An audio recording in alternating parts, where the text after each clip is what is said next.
Hello guys, ayan, kararating ko lang galing China. So, ito yung kontrata ko, hindi ko nadala. At yung visa ko, hindi ko din nadala. At ito yun siya. Ayan, naka-attach yung visa ko dyan.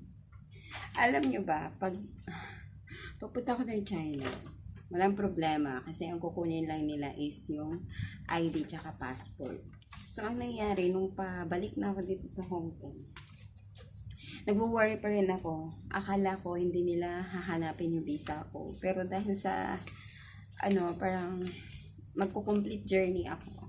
So, hinanap yung visa ko. Pero yung iba, hindi na. Kasi parang naka-exit na sila. So, may nakita silang exit nila. So, okay lang. Ako, kaya ito, meron ulit akong pangalawang visa. Tapos, binigyan ako ng isang papel na exit ko, na nag-exit ako sa China. So, ito yung bago kong visa at complete journey na ako. At ito naman yung dati kong visa. So, sinearch pa nila and then print nila and then sabi ng isang officer sa immigration ay sasama ako sa kanya hanggang sa office nila. Ayan, so binigyan ako ng isang visa.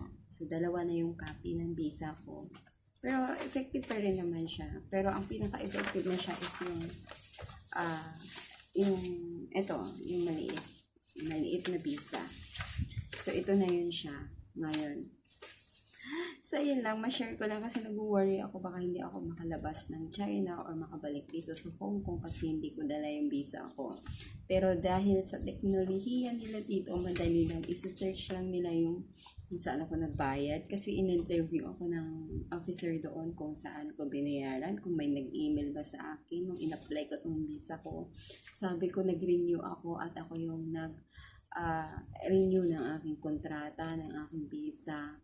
Ako yung kasi tinanong niya kung agency ba daw yung pinag-anuhan ko ng visa. Sabi ko hindi, ako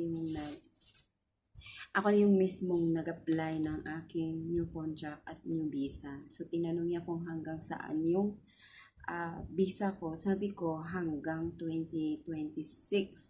Kasi nga hanggang 2026 lang dahil isang taon lang yung binigay sa akin na visa ko muna.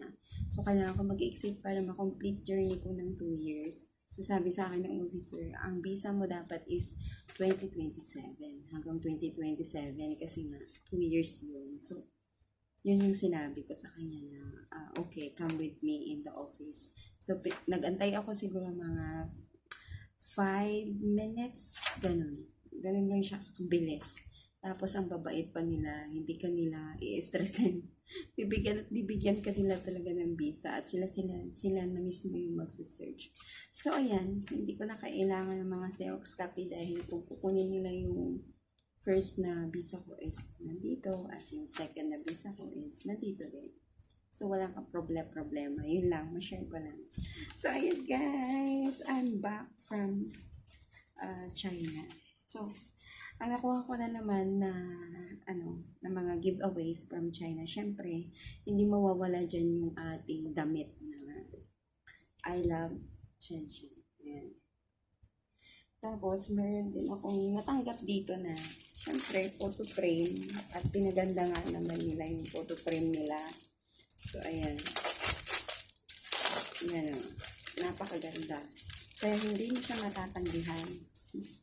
Gold siya. Nilagay nila sa photo frame. Ayan. Tignan nyo guys. Ang ganda niya. O, diba? So, ayan. O, diba? Tapos, ito naman yung group picture namin. Lahat ng team namin sa isang bus. So, yung bus number 1 kami. Ito na yung group picture. Ayan. O, diba? Napakaganda. Ito din yung glass bridge na plan ng tour guide namin. Sana mapuntahan namin yung background. So, ang napuntahan talaga namin is ito. Yung nasa likod niya, yung nasa harapan niya, syempre. Ayan. Ito yung pinuntahan namin kanina. So, ito naman is yung dream pa lang na pwedeng puntahan.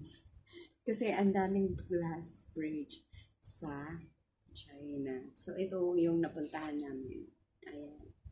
So, ayan guys. Nakwento ko lang. At ito yung mga giveaways ko na umuwi dito sa Hong Kong. At ito na nga. Shenshen na damit. At ito. Saan kayo? Thank you for watching, guys. God bless.